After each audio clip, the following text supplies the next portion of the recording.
Feds got addresses of all who rioted at Trump's inauguration. Here's what they're doing with them. It's now being reported that the United States Justice Department is not standing down against the hate group known as Antifa. The DOJ is actively seeking 1.3 million IP addresses that have visited a Trump-resistance site. The search warrant is part of an ongoing investigation into Inauguration Day 2017 rioting which caused billions of dollars in damages throughout the nation. DreamHost, who hosts Disrupt20.org, has vowed to fight the DOJ's demand that the web host release records of its 1.3 million visitors' IP addresses. The site that helped organize the January 20th unlawful and destructive protests is, of course, challenging the warrant it was served by branding it an unfocused search. And going as far as declaring that it is a clear abuse of government authority. Keep in mind all these people kept quiet while former President Barack Hussein Obama weaponized the IRS and used it to attack his enemies in the Tea Party. Although the leftists in the internet business are trying to paint this as a crackdown on all 1.3 million people who merely just clicked on the site, it's not. It's just a way to find out who caused all the damage on January 20th so they can be brought to justice so another episode like this can be prevented the next time the American left doesn't like who won the American presidency. The Guardian reports. More than 200 protesters were arrested on Friday as police used pepper spray and stun grenades to suppress a series of small, violent confrontations before and after Donald Trump was sworn in as the 45th President of the United States. Thousands of protesters from numerous groups descended on Washington, D.C. for mostly peaceful protest throughout Inauguration Day, in a sign of the dissent and discord Trump's divisive presidential campaign produced.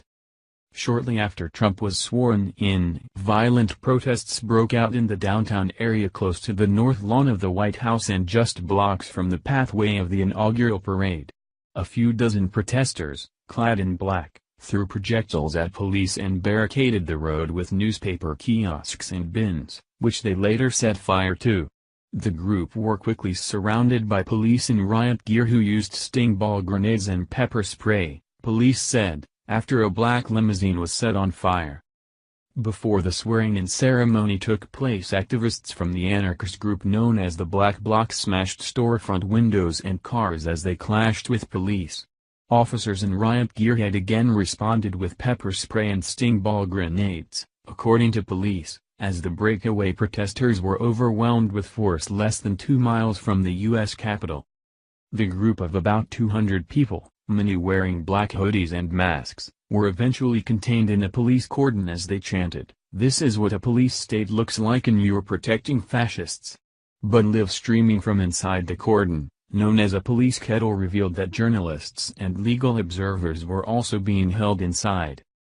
By Friday evening, some members of this first group had filed a class action lawsuit against the D.C. Metropolitan Police Department, claiming that they had suffered physical and emotional injury, as well as loss of liberty during the episode. Most of the masked protesters declined to be interviewed or named, but one man who refused to give his name said their purpose was to reject the system of economic exploitation called capitalism. "It's not just about no order," he said. "It's about human freedom and an economy that's run by the people." A spokesman for the D.C. Metropolitan Police said law enforcement had arrested 217 people by Friday evening while 6 officers suffered minor injuries, including 3 officers suffering head traumas after being struck by projectiles. The spokesman also denied that officers had deployed tear gas on protesters, despite media reports suggesting otherwise. "We expected this kind of thing from this kind of group, and they're going to be held accountable," said Peter Newsham, the interim chief of police, on MSNBC. At a press conference on Friday evening, D.C. Mayor Muriel Bowser acknowledged the hundreds and hundreds of protesters who had made their voices heard through non-violent acts of protest. But added, "Unfortunately a small group of people have engaged in vandalism as well as violence against our law enforcement officers.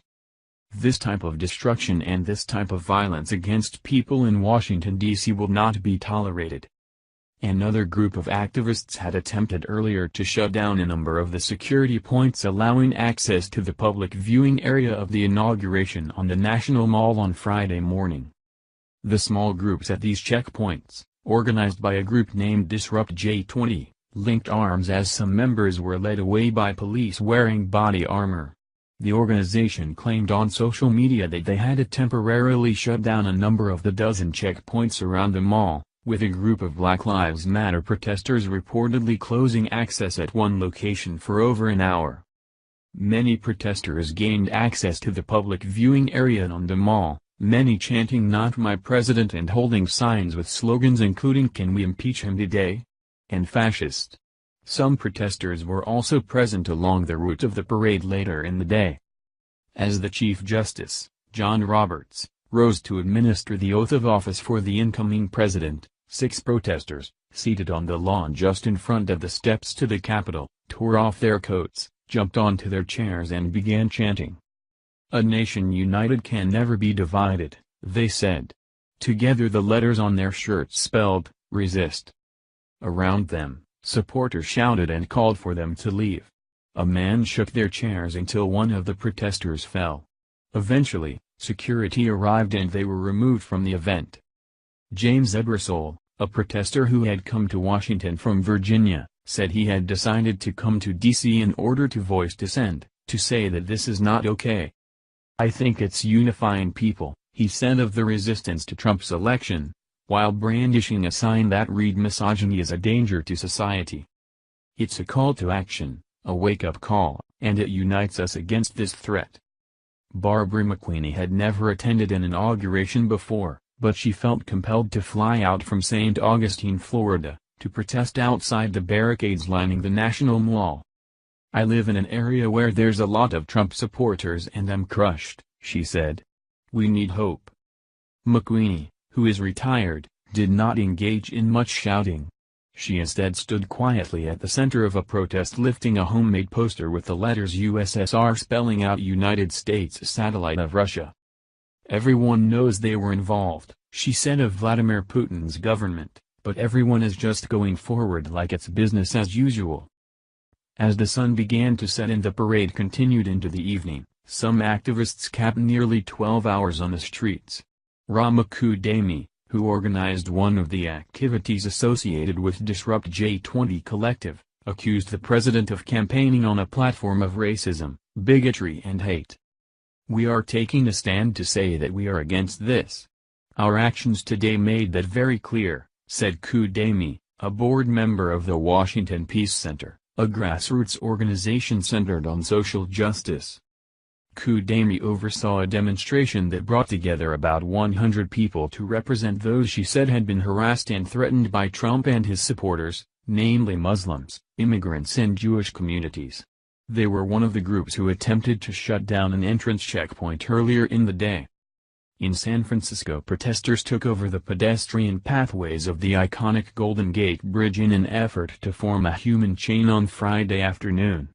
The action, which did not block vehicle traffic, attracted thousands of people, who held hands as part of a peaceful demonstration.